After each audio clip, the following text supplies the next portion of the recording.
आप तो बहुत caring husband and caring father हैं कि कौन से मंथ में मैंने डिलीवर करा है बेबी अपना, प्लीज बता सकते हैं आप मुझे? कब एक्सपेक्टेड डिलीवरी है मैम?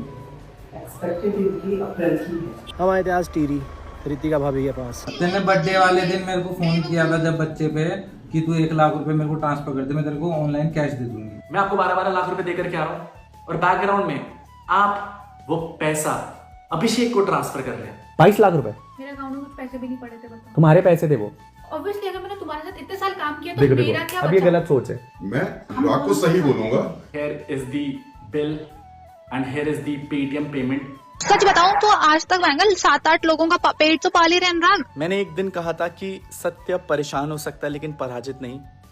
सब लोगों ने बहुत झूठ बोले थे मेरे खिलाफ एंड आज फाइनली याद है वो गूगल ड्राइव, उसका सारा डेटा इस पूरी वीडियो में। एंड जिन लोगों ने मुझे उस मुश्किल टाइम में सपोर्ट करा था ना, you will be proud that I never light.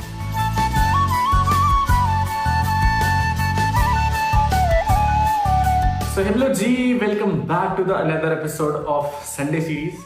And आज का जो एपिसोड होने वाला है वो बहुत ज़्यादा इमोशनल होने वाला है एंड बहुत ही ज़्यादा क्रेजी होने वाला है। मैंने एक पॉइंट ऑफ टाइम पे बोला था कि जब हम लोग ये संडे सीरीज शुरू कर रहे थे ना, तो जब हम चीज़ें इंटरनेट पे रखेंगे तो आई गेस इंटरनेट फ्लिप हो जाएगा। लास्ट हफ्ते हम लोगों ने एक गाना रिलीज करा था अनाथ एंड बेसिकली उस सॉन्ग में बहुत सारी चीज़ें ऐसी थी जो शायद अब तक मेरे जहन में दफन थी एंड अब तक वो सारी चीज़ें इंटरनेट पे कभी आई ही नहीं थी। मैंने ये सीरीज शुरू करी थी ना, तो मैंने आपको बोला था यार कि जिस दिन वो चीज़ें इंटरनेट पे आएंगी ना तो बहुत सारे लोग शॉक में चले जाएंगे। बट फॉर मी मुझे ऐसा लगता है कि मुझे पता है कि मैंने वो सारी चीज़ें कैसे प्रोसेस करी हैं, कैसे झेली हैं। At that point of time मेरे लिए वो सारी चीज़ें प्रोसेस करना ना इम्पॉसिबल सा हो गया था। बट आज की डेट पे seeing that support from the internet, comments, calls, text, उन लोगों से कॉल्स जो एक टाइम पे शायद से थोड़े से डिल्यूजनल थे कि भाई अनुराग कि तूने ये इतना बड़ा रॉन्ग स्टेप क्यों लिया। बट शायद मैं प्रिपेयर्ड नहीं था इतना सब कुछ झेलने के लिए।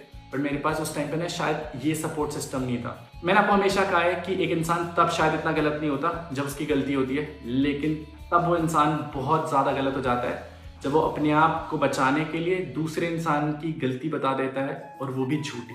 इस पूरी कहानी की शुरुआत फैमिली से हुई थी। You know guys, intercaste marriage, love marriage, पता ही है सब लोगों को कि बहुत सारी फैमिली इश्यूज, प्रॉब्लम्स झेली हैं। बट ये सबसे बुरी चीज़ पता है क्या लगती है कि जब आप लोगों के लिए इतना करते हो, अपने लोगों के लिए इतना करते हो एंड देन फिर वही आपको झूठा बना देते हैं, गलत बना देते हैं। एंड